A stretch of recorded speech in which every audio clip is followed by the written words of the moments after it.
First lesson of history, rise of nationalism in Europe. In the previous video, we discussed about the social composition, political composition during the 18th century in Europe. Now we will study about liberal nationalism in early 19th century Europe. What do you mean by liberalism? Liberalism promoted the idea of nationalism. Nationalism means feeling of oneness, feeling of patriotism. Now, first of all, we will describe meaning of liberalism. Liberalism that has been taken from the Latin word liber. Liber means free. For the new middle classes, liberalism stands for freedom of individual and equality. So liberalism that gave idea for the middle classes, all were equal before law. Politically, this emphasized the concept of government by consent. Earlier we discussed in France and other European countries there was autocratic kingship.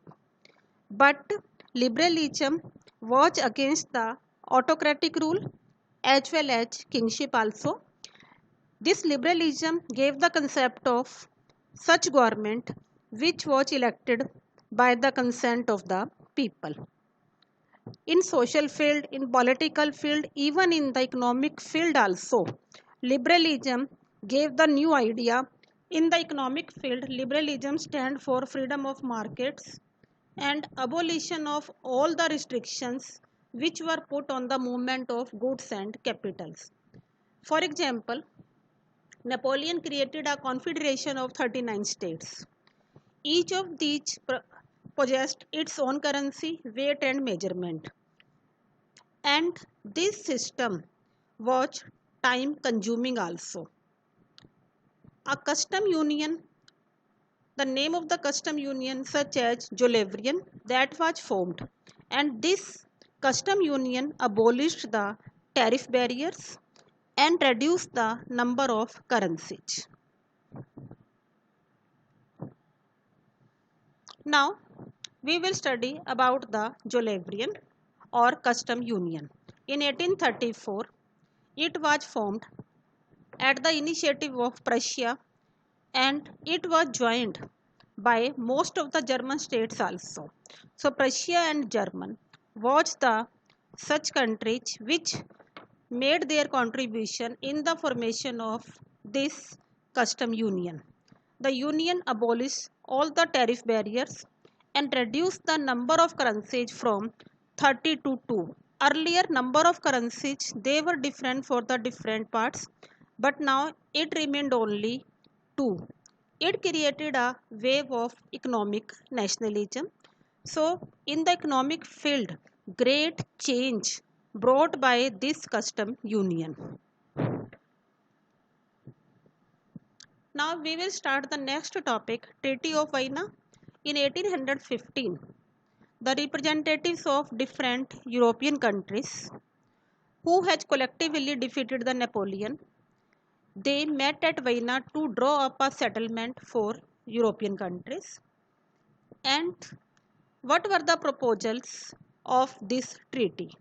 The Bourbon dynasty, which had been deposed during the French Revolution, was restored to power.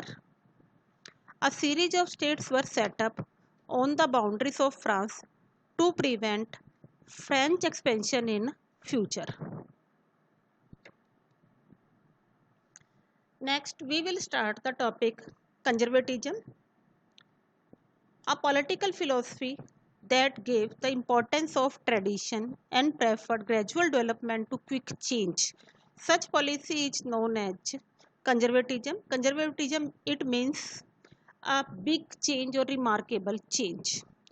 Conservatives believed that traditional institutions of state and society like the monarchy, church, social hierarchies, as social hierarchies we studied in France also, there were three estate system. That was the social hierarchy.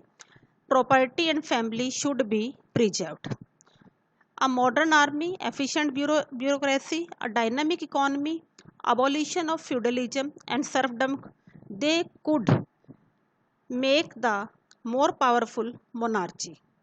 The main intention of conservatives to store the monarchies that had been overthrown by Napoleon. Most of the imposed censorship laws to control. What do you mean by censorship? Censorship means before printing any news article, earlier they have to take permission from the organization. That organization is known as censorship or censor board. Most of the imposed censorship laws, such as which were related to print of newspaper, books, plays, songs, and reflected the ideas of liberty and freedom associated with the French Revolution.